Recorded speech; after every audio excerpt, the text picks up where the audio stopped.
লগ পাব মন যায় মাজৰাতি। ভাল নালাগে বিচনাতে আপোনাক ভাবি থাকি। বন্ধুৰ আড্ডাৰ পৰা উভতালৈ যদি অলপ নিচা থাকে, এই চহৰত মোক কোনেও ধৰি ৰাখিব নোৱাৰে। ভূত বুলি কুকুৰে কামুৰি পগলা কৰিব পাৰে, চোৰ বুলি মানুহে কোবাই ঘূণীয়া কৰিব পাৰে, অথচ মই বিন্দুমানো ভয় কৰা নাই। প্ৰেমত ৰিক্স লৈ মাজৰ আঙুলিটো দাঙি দিয়াৰ সাহসখন মোৰ আছে।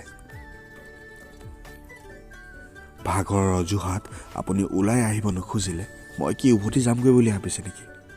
আপোনাৰ নাম লৈ ভাল পাওঁ বুলি চিঞৰিয়ে থাকিম, আপুনি আহি মোৰ সন্মুখত থিয় নিদিয়ালৈকে। আপোনাক নাইট গাউনত দেখিলে মোৰ উন্মাদনা বাঢ়ি অহা নিয়মটো স্বাভাৱিক। আপুনি হাঁহি হাঁহি কিবা কৈ থাকিলে একেথিৰে চকুলৈ চাই থকা অভ্যাসটো ঐতিহাসিক। এটা ভগা ইটাৰে তৎক্ষণাত খহাই পেলাম গেটৰ ওপৰত ওলমি থকা ষ্ট্ৰীট লাইট। পোহৰতকৈ এন্ধাৰত খোৱা চুমাৰ বেছি মজা আছে। আপোনাৰ মেচিবান চুলিত খামুচি ল'ম অক্টোপাছৰ দৰে। কোনোবাই আপত্তি কৰিব খুজিলে খাল্লা আছে এই দুনিয়া। কৈছে নহয়, প্ৰেমত ট্ৰিক্স লৈ মাজৰ আঙুলিটো দাঙি দিয়াৰ সাহসখন মোৰ আছে।